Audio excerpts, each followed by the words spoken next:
با درود خدمت شما عزیز دلم عزیزم، در خدمت هستم با یک انرژی خوانی دیگه از سری انرژی خوانی های فال تاروت آدم و حوا. موضوع این لحظه انرژی خوانی ما این هستش که چه چیزهایی رو و چرا از شما پنهون کردن. با نام یاد خداوند و یاری کائنات انرژی خوانیمون رو آغاز میکنیم. آمین که کائنات هر آنچه که پنهان هست بر شما عزیز دلم همکنون و در همین لحظه آشکار کنه. آمین. بله، از دو تا دکه تاروت ملائک و تاروت جنیان میخوایم بپرسیم ببینیم که چه چیزی رو از شما پنهان کردن، چرا پنهان کردن.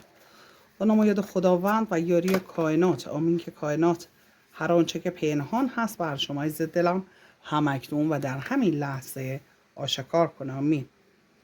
شما تشریف ندارید که کارت بکشید، بنده هم کارت نمیکشم. هر کارتی رو که به این شکل کائنات انتخاب کنه براتون میخونم. خودم هم کارت نمیکشم که انرژی های بنده هم تاثیرگذار نباشه. عزیز دلم، مسئله که اینجا کائنات داره بهش اشاره میکنه یک سری خبرهای خوب هستش. همونطور که ملاحظه میفرمایید پرنده رو داره نشون میده. خبرهای خوب در خصوص مسائل مالی هستش و اینکه در کنار این مسئله فرد یا افرادی رو داره نشون میده که یک دسیسه ای دارن میکنن با هم. سه سکه رو نشون میده که با ببخشید کارت شیطان رو نشون میده که با هم این افراد سه نفر دارن دسیسه میکنن. بله، مسئله که کائنات داره بهش اشاره میکنه بله همون به سه سکه هم میشه اشاره کرد. این کارت رو حالت دسیسه کردن، دست و پا بستن و کارت شیطان رو داره بهش اشاره میکنه. افکار شیطانی این آدم ها رو، شرایطی که داره نشون میده نه فقط شرایط مالی هست بلکه این شرایط مالی روی شرایط احساسی شما هم تاثیرگذار هست، چیزی که کائنات داره در اینجا بهش اشاره میکنه. بنابراین مسئله‌ای که هستش یک دسیسه‌ای که روی مسائل مالی و روی مسائل احساسی شما تاثیرگذار هستش، طوری که شما رو خسته کرده. این مسئله شما رو خسته کرده تا جایی که ببینید تمام جام ها رو رها کرد به سمت مسئله احساستون، به سمت احساساتتون در حال حرکت هستید. مسئله دیگری که کائنات داره بهش اشاره میکنه این افراد ممکن هستش که بخوان روی یک سری مسائل کلی شما درد سر درست کنن یا روی یه سری مسائل شیطنت کنن، بهتره عرض کنم خدمتتون. ولی خب نمیتونیم بگیم به طور کامل تونستن این آسیب رو برسونن، چون 3 تا از جام ها ریخته ولی خب 2 تا از جام ها میبینیم که سالم هستش. در اینجا چیزی رو که داره بهش اشاره میکنه شما خیلی از مسائل رو نادیده گرفتید و به سمت احساستون حرکت میکنید. بنابراین کائنات داره میگه که این درگیری که این افراد برای شما به وجود آوردن باعث این شده که شما یک سری مسائل حقیقی رو نادیده بگیرید، یک سری مسائلی که واقعا حائز اهمیت هست برای شما و بسیار در زندگی شما این مسائل مهم هستش. شما پشت کردید به اون مسائل، اصل مطلب رو فراموش کردید. مثل این میمونه که شما اگر قرار باشه مسائل احساسی درست و خوب پیش بره باید یه سری مسائل رو پای ریزی کنی و شما به سمت احساست داری میری، کلیات رو در نظر نگرفتی و به سمت حاشیه رفتن. حالا نمیگیم احساس حاشیه هستش ولی یه چیزهایی باید درست باشه که اون مسئله احساسی نتیجه بگیره. مسئله دیگری که کائنات داره بهش اشاره میکنه به 5 شمشیر، کارتی هستش که نشون دهنده پنهانکاری ها هستش. این دسیسه ها پنهانی هستش. به طور مثال شما با طرف احساسی به مشکل خوردی، میگی نمیدونم چرا یه دفعه اینطوری شد یه دفعه اونطوری شد. شاید هستن آدمایی که در کنار او هستن این کارا رو کردن که ذهن او رو معطوف به خودشون بکنن یا به یه سری مسائل دیگه بکنن. ممکن هست به این شکل هم باشه، یا رقیبی در میون باشه او شرایطی رو به وجود بیاره که ذهن طرف احساسی رو درگیر یه سری مسائل دیگر بکنه. به هر جهت این مسئله پنهانی صورت گرفته ولی خب اختلاف هایی برای شما به همراه داشته. ممکن هست در محل کارتون حتی باشه این مسئله، که یا فرد یا افرادی باشن که بخوان در خصوص مسائل کارتون، میتونه این فرد یا افراد، این کسی که داره شیطنت میکنن، هر کسی باشه. و مسئله دیگری که داره کائنات بهش در اینجا اشاره میکنه این هستش که داره میگه که همونطور که ملاحظه میفرمایید تلاش های بیش از حد شما، تلاش هایی که واقعا شما انگار که وقت گذاشتید به خاطرشون، و دستاوردهای کم به خاطر اختلافات، به خاطر پنهانکاری ها، به خاطر آسیب هایی که دیده شده، به خاطر اینکه احساسی عمل کردن. مثل این میمونه که توی موضوع بسیار مهم شما یه دفعه تلفن رو برداشتی یه چیزی گفتی، همون کار رو خراب کرده. متوجه منظورم میشی؟ به این شکل داره قضیه رو کائنات آشکار میکنه، در مورد یه همچین مسئله‌ای داره صحبت میکنه. میگه این اتفاق هایی که خوب هستش و برای شما در راه هستش، یا حالا شما تجربه کردی خرابش کردن، یا میخواستی تجربه کنی خراب کردن نذاشتن، این یک معجزه هست در زندگی شما. یعنی که چون یک معجزه بوده، به طور کامل نتونستن همه چیز رو از شما بگیرن. یه چیزی که میتونه در تقدیر شما باشه. فقط میگه یک وقفه ای ایجاد شده، یک وقفه ای ایجاد شده که شما نشستی، دستات هم در این حالت نگه داشتی که انگار که منتظر هستی که شرایط به وقف مرادت بشه.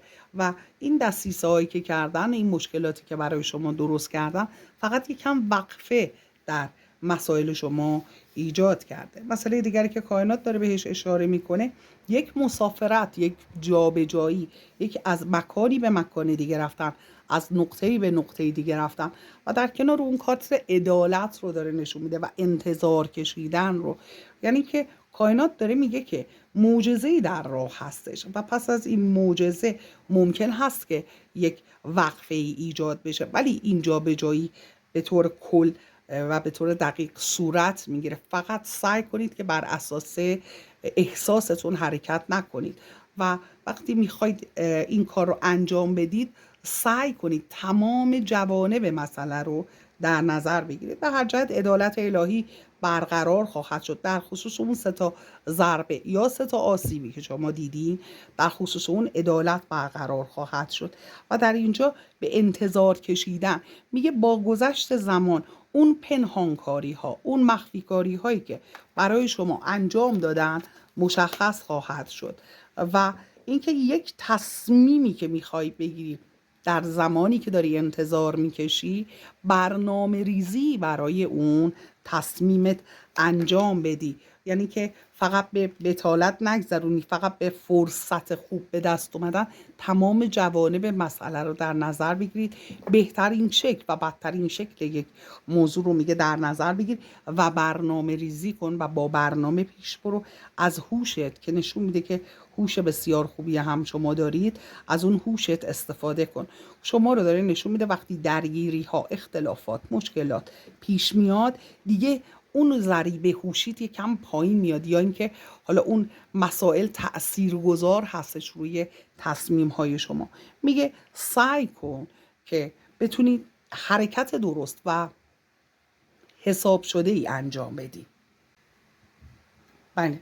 مسئله دیگری که کائنات داره بهش اشاره میکنه، در اینجا به 6 سکه اشاره میکنه. 6 سکه، انگار که یک بی‌انصافی در خودت احساس میکنی، که حس میکنی که فردی نسبت به شما داشته. انگار تلاش های شما اون ثمره خودش رو نداشته، 7 سکه در این بالا، و شما زحمات زیادی کشیدی ولی دستاورد بسیار محدودی داشتی. و در اینجا هم به این مسئله داره کائنات اشاره میکنه که در این قسمت شما احساس میکنی که اون حقی که مال شما بوده در حقت بی‌انصافی شده، یا اینکه دست و دلبازی های شما باعث شده که به ضرر شما در واقع تموم شه. بنابراین میگه که روی مسائل مالیت بسیار تمرکز کن. کائنات میگه برنامه ریزی کن و طبق برنامه پیش برو. مسئله دیگری که کائنات بهش اشاره میکنه، ببینیم در اینجا چه مسائلی رو میخواد باز کنه برای شما. تعادل رو داره بهش اشاره میکنه. همونطور که ملاحظه میفرمایید کارت تعادل رو داد، کارت هماهنگی رو داد در اینجا به ما. یعنی در خصوص مسائل مالی شما خبرهای خوبی که میاد، معجزه‌ای در راه هست. این معجزه باعث میشه یک تعادل برقرار شه و این شیطنت هایی که کردن فرد یا افرادی. و در اینجا ببینید پشت شما به جام احساس هستش، به جام‌های احساس، به تمام گزینه‌ها و مسائل هستش. در واقع داره به این مسئله اشاره میکنه، میگه این سکوت کردن شما در برابر اون شیطنت ها یکم خب دست و پا بسته تر میکنه شما رو، اینجا چیزی که داره نشون میده. اما از طرف دیگه این معجزه میتونه حلال مشکل شما باشه. در واقع بین کارت تعادل و سورپرایز دست و پا بستگی رو داره نشون میده. میگه این معجزه باعث میشه که این دست و پا بستگی از بین بره و اون سورپرایز صورت بگیره. حالا منظورش به چی هستش؟ انرژی منفی که اینجا داریم، شیطانی که اینجا هست، میتونه طلسم باشه، جادو باشه، انرژی های منفی به هر شکل، به هر نحو، به هر شکلی که هستن اینها، میخواد کائنات بگه که زمان این تموم میشه، یا به صورت معجزه، به صورت کائناتی این مسئله حل میخواد بشه. چیزی نیستش که شما، گره‌ای نیست که شما با دستت باز کنی، این مسئله حل میشه و شما یک سورپرایز خواهی داشت، یک شادمانی خواهی داشت و نگرانی های شبانه، بیخوابی های شبانه برطرف میشه. چون بین بیخوابی های شبانه‌ای که اینجا داره برای شما نشون میده و این مسائلی که برای شما به وجود اومده به خاطر اون انرژی های منفی، عدالت رو در مرکز انرژی خانی داره بهش اشاره میکنه. بنابراین میگه که عدالت برقرار خواهد شد، یک معجزه‌ای وجود داره، تعادل وجود داره. شروع انرژی خانی شما رو فرد بسیار خوششانسی داره نشون میده. بنابراین شما در فرکانس خوبی هستید. حتی اگر فرکانس شما رو دستکاری کنن، دوشاب نمک رو لطفا فراموش نکنید. حتی اگر فرکانس شما رو دستکاری کنن، شما دوباره به فرکانس خودتون برمیگردید. مثل دیدید یک فنری رو میکشن ولی وقتی رها میکنید دوباره به شکل اولیه خودش برمیگرده. دقیقا همون حالت رو داره کائنات بهش اشاره میکنه. مسئله دیگری که هستش، فردی رو داره نشون میده که نسبت به شما و فرد دیگری داره اینجا حکمیت میکنه. اگر مسئله دادگاهی دارید، اگر مسئله این که حالا از نظر اخلاقی یه موقع هستش یک مسائلی هست به دادگاه مربوط میشه، یه موقع هست یک مسائلی هست به یک اداره مربوط میشه، به یک ارگان مربوط میشه، و یا یه سری هم مسائل هم هست اخلاقی هست. مثلا اختلافاتی بین شما و دوستتون، اختلافاتی کوچیکی بین شما و خانوادهتون، یا حتی هم اگر بزرگ هست به دادگاه بکشه نکشه هیچ فرقی نمیکنه. داره میگه که این اتفاقها ممکن هستش که این طرف مقابل شما بتونه یک رضایتی رو در اینجا، اون ذهن اون فردی رو که میخواد حکمیت کنه، حالا بین شما اون تعادل رو برقرار کنه، ممکن هست ذهن او رو تا حدودی بتونه تحت تاثیر قرار بده. ولی در نهایت داره میگه که شرایطی که شما احساس میکنید یه چیزایی از دست رفته، یه بی‌انصافی هایی شده، یا یک سقوط یا یک مشکل، حالا دردتو نتونستی اونطور که باید بفهمونی، اون فرد با درایت‌تر، با هوش‌تر اومده حرکت کرده، یا حالا حیله زده، هر چی که هستش، داره در اینجا میگه که شرایط بهتر رو شما دریافت خواهید کرد. از نظر شرایط مالی داره شرایط بسیار بسیار ایدئالی رو بهش اشاره میکنه. یعنی شروع در این قسمت انرژی خانی، شروع این مسئله و پایانش داره میگه که بسیار بسیار خوشنود کننده خواهد بود. آمین که کائنات هر آنچه که پنهان هست بر شخص شما همکنون و در همین لحظه آشکار کنه. دشواری هایی رو در خصوص مسئله‌ای که میتونه مسئولیت شما باشه، نسبت به فرد یا افرادی، نسبت به کاری، نسبت به مسئله‌ای، داره میگه اون مسئولیت ها رو شما به نحو احسن انجام خواهید داد و پس از انجام اون مسئولیت یا اون کار، اون شغل، اون مسئله احساسی، میخواد هر چی باشه، داره میگه که پس از انجام اون رضایت رو شما به دست خواهی آورد، یعنی که خودت راضی خواهی بود از این اتفاقی که افتاده و این کاری که انجام دادی و فردی هم از شما حمایت خواهد کرد. یک فردی رو نشون میده که از نظر سنی میتونه از شما بزرگتر باشه، اینجا حمایت میکنه. ممکن هست این حمایت رو به صورت بسیار فاحش، به صورت بسیار آشکار انجام بده. ممکن هست این حمایت رو به صورت پنهانی انجام بده عزیز دلم، ولی به هر جهت بله این حمایت صورت خواهد گرفت، چون اینجا داره نشون میده حمایت میکنه و از طرف دیگه نشون میده که این حمایتش روی شما تاثیرگذار خواهد بود. حالا ممکن هست پنهانی باشه، با چند تا حرف رأی اون طرف مقابل شما رو بگیره، نظر اون فرد رو تغییر بده و ممکن هستش که این مسئله حتی پنهانی یا آشکار باشه، یا به شما بگه انجام بده یا اینکه در نبود شما از شما حمایت کنه.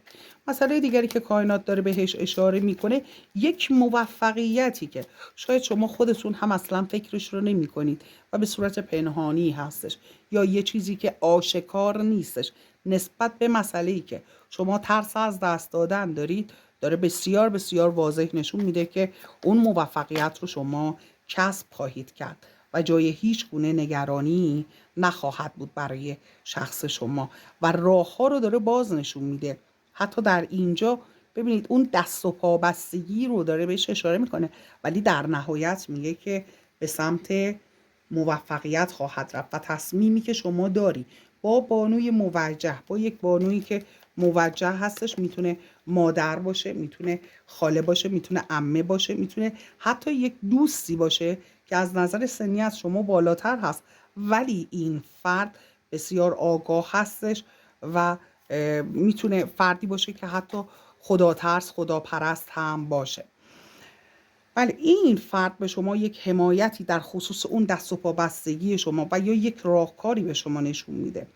اما مسئله‌ای که هستش اینجا داره نشون میده که شما یه جاهایی رو طبق خواسته او یا طبق راهنمایی او حرکت نمی کنید. این ممکن هست خدای نکرده به ضرر شما تموم بشه، اما از اونجایی که شما یک سری تغییراتی رو داری به وجود میاری، بنابراین این مسائل که حالا هست یه مقداریش رو شما گوش نمی‌کنی، یه مقدارش رو شما گوش می‌کنی، اون قسمتی که شما گوش می‌کنید توی صحبت‌های این فرد به نفع شما تموم خواهد شد، چون باعث این سری تغییرات میشه و این تغییراتی که میخوایی صورت میگیره و موفقیت رو داره بسیار بسیار واضح در اینجا نشون میده. کارت 7 چوب دست که کارت موفقیت هست، پیروزی هست، در رأس قرار گرفتن شما و این موفقیت شما در خصوص مسئله احساسی شما با فردی، کارت اشاق رو داد، آشکلار رو، کارت عشق رو داد، یعنی که این موفقیت شما نه فقط روی مسائل کلی زندگیتون بلکه روی مسائل احساسی شما بسیار بسیار واضح داره نشون میده تاثیرگذار هست و ازدواج رو داره بهش اشاره میکنه، زیر یک سقف زندگی کردن، یک نامزدی، یک حالا جشن عروسی رفتن، آمین که برای خودتون بهترین ها رقم بخوره. بله مسئله دیگری که چیزی که داره نشون میده در اینجا، میخوایم از دک جنیان استفاده کنیم، ولی اینجا این موفقیت شما در کنار مسئله احساسیتون بیشتر زندگی خودتون رو، چون ما انرژی خانیمون برای شما هستش، ممکن هست اگر شما فرزندی دارید یا حالا خانواده فرد نزدیک دارید برای او، وگرنه برای خودتون هست در واقع. بله تصمیم هایی که شما یه موقع از روی خشم میگیرید یا اینکه به طور آنی میگیرید و سعی میکنید که حالا برای اینکه از خودتون دفاع کرده باشید بخواید یک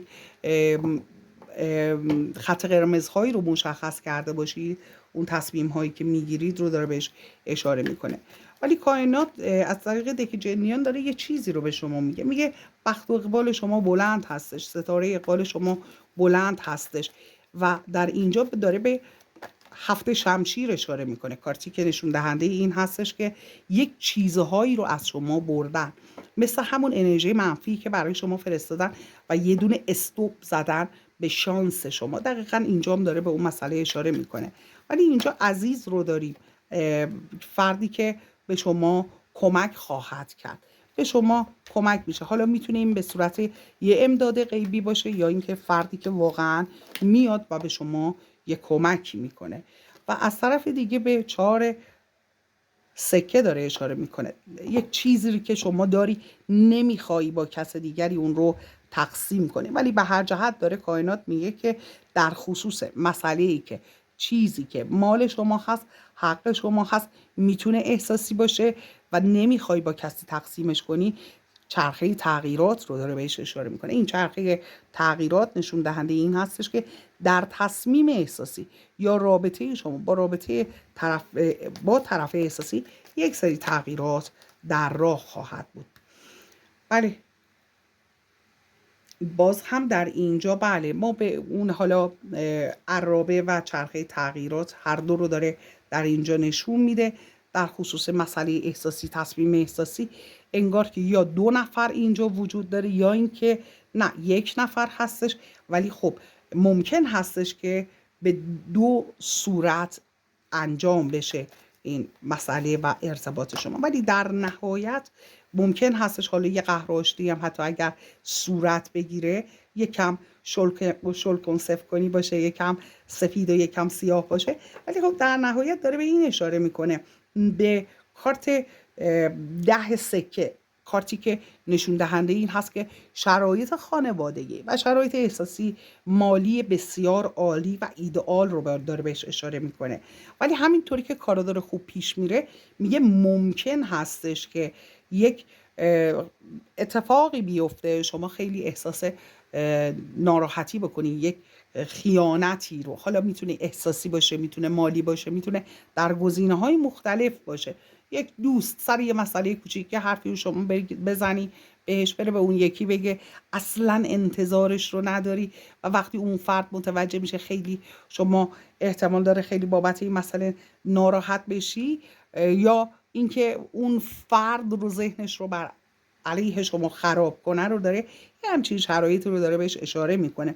اما مسئله‌ای که هستش داره با همونطور که ملاحظه میفرمایید داره با 5 چوب دست اشاره میکنه بهش، یعنی که درگیری ها، اختلاف ها، یعنی زیاد هم پنهانی نخواهد بود. مسئله‌ای که شما به خاطر اون با این فرد، حالا میتونه این فرد دوست باشه، میتونه طرف احساسی باشه، میتونه اهل خانواده، هر کسی که هستش، شما یک درگیری، یک حالا میتونه این درگیری لفظی باشه و اختلاف‌های اما شدید رو داره بهش اشاره میکنه، یعنی یه اختلافی که ساده باشه رو بهش اشاره نمیکنه، مسئله‌ای که واقعا برای شما مهم هست، طوری که شما بلا تکلیف میمونی، نمیدونی توی این مسئله احساسی، توی این مسئله کاری، توی این مسئله مالی در نهایت چه کار باید بکنی. بنابراین هستن کسانی که با انرژی های منفی بخوان سر به سر شما بذارن رو داره نشون میده، یعنی که حالا طرف احساسی شما با رقیبی هستش در کنارش یا دوستی هست کنارش، دستکاری میکنن مسئله احساسی رو، این مسئله رو کاملا داره احساسی بهش اشاره میکنه. ولی در خصوص مسائل مالی اگر خواستی شراکتی بکنی، مسائل مالی بخوای شراکتی بکنی یا حالا همکاری داری بخوای درد دل کنی، سعی کن اسرارت رو حفظ کنی، چون شرایط رو بعضی ها دارن مساعد میکنن برای اینکه بخوان یک مشکلی برای شما به وجود بیارن. مسئله دیگری که کائنات داره بهش اشاره میکنه، همونطور که ملاحظه میفرمایید 6 چوب دست رو داریم در اینجا که نشون دهنده این هستش که یک پیشرفت، یک موفقیت، حتی حلقه، ممکنه حلقه ازدواج باشه، ممکنه امضای قراردادی باشه. اگر شما یک کار دولتی داری، اگر شما یک کار در خصوص ازدواج داری یا خرید و فروش ملک و املاک داری، عزیز دلم این کار خوب پیش میره. حسرت شما در خصوص مسئله‌ای که داره بهش اشاره میکنه، انگار که شما منتظر فرصتی هستید یا حالا تو فکر این هستی، توی ذهنت داری برنامه ریزی میکنی بعد حرکت کنی، داره 2 چوب دست رو خیلی واضح نشون میده که نشون دهنده این هستش که این کارت که شما حرکتی خواهید کرد در راستای اهدافتون. اون امضا میتونه باشه، اون مسئله‌ای که شما در خصوصش داری فکر میکنی، یک موفقیت بسیار زیبایی رو میتونی به دست بیاری، اما میگه باید خیلی فکر بکنی وگرنه زحمت‌های شما ممکنه پوچ بشه. بریز و به پاشهای احساسی و مالی زیاد رو سعی کن نداشته باشی، یا تلاش برای کاری که نمیدونی انتهای اون چه هستش صدت رو میگه نذار برای اون مسئله. در خصوص مسئله احساسی، چیزی که شما ابهاماتی براتون وجود داره در خصوص طرف احساسی، یا حالا هر مسئله‌ای باشه ولی خب اینجا به شکل مسئله احساسی داره نشون میده، اون ابهامات برطرف خواهد شد. خورشید رو داره نشون میده، میگه از نظر رفتاری در رفتار خودت تجدید نظر کن. اگر خیلی دنبال این فرد میدویی، خیلی دنبالش میری، خیلی باهاش تماس میگیری، زیادی در دسترس هستی، میگه از دسترس خارج شو. اگر به قول معروف حالا یک بار تماس میگیره، شما یه بار زود تماس نگیر، اجازه بده 2 3 بار 4 بار تماس بگیره، بعد شما تماس بگیر. اگر احساس میکنی که این فرد داره یه جورایی شما رو دنبال خودش میدونه، تشنه نگه میداره، یه استوب بده، یه شوک بده به این مسئله. چون خورشید رو داره نشون میده. خورشید رفتار هست، ماه احساسات هستش. اینجا به خورشید داره اشاره میکنه، میگه یعنی که در رفتار خودت تجدید نظر کن تا این جام احساسش رو به تو بده. چون میده، نمیتونیم بگیم نمیده، میده، ولی بالاش اختلافات رو، درگیری ها و مشکلات رو داره نشون میده، بالای اون عزیز رو نشون میده. ممکن هست موانعی وجود داشته باشه برای این مسئله، ولی اگر در رفتار تجدید نظر بشه، کائنات داره میگه که میتونید جواب رو دریافت کنید. یعنی اون جام احساس بین شما 2 نفر رد و بدل بشه. و در اینجا همونطور که ملاحظه میفرمایید در خصوص مسائل احساسی و حالا اون اتفاقها داره بهش اشاره میکنه و در کل داره میگه بعد از اینکه تغییرات در رفتارت به وجود بیاری، کارت دنیا رو داد، کائنات رو داد. میگه در فرکانس خودت قرار میگیری. شما الان در فرکانس نیاز هستی. وقتی دنبال طرف هستی در فرکانس نیازی. وقتی در فرکانس نیازی، شما همش در حال نیاز، در حال خواستن هستی، در حال تمنا هستی. شما باید خودت رو در فرکانس بالاتری، در فرکانس توجه قرار بدی تا بتونی توجه رو جلب کنی، به خودت بیشتر توجه کنی، برای خودت بیشتر وقت بذاری که این فرد رو تشنه خودت کنی. این فرد وقتی که میخواد حس کنه که آیا دلش نسبت به شما تنگ شده، شما روزی 10 بار زنگ میزنی، یا یه روز در میون زنگ میزنی، یا هر روز زنگ میزنی، هر حالش رو میپرسی. این فرد اصلا فرصتی پیدا نمیکنه که به شما بخواد توجه کنه. شما انقدر پشت سر هم به او توجه میکنی که زمانی پیدا نمیشه که او به شما توجه کنه. و قانون کائنات این هستش، طرف احساسی شما عاشق کسی هست که شما عاشقشی. اگر شما عاشق خودت باشی، اون هم عاشق شماست. اگر شما عاشق او هستی، او عاشق خودش هستش. اگر شما خودت رو در فرکانس توجه قرار بدی، او هم به تو توجه خواهد کرد. اگر شما به او توجه میکنی، او هم به خودش توجه خواهد کرد. بنابراین موضوع در اینجا فرکانس هست. پیامی که کائنات میخواست به شما بده این بود. ولی عزیز دلم، چون تا این لحظه لایک و سابسکرایب نکردی، فدای سرت، هنوزم دیر نشده، لطفا لایک کن، سابسکرایب کن، از چنل خودت حمایت کن، اون زنگوله رو بزن. در نور باشی.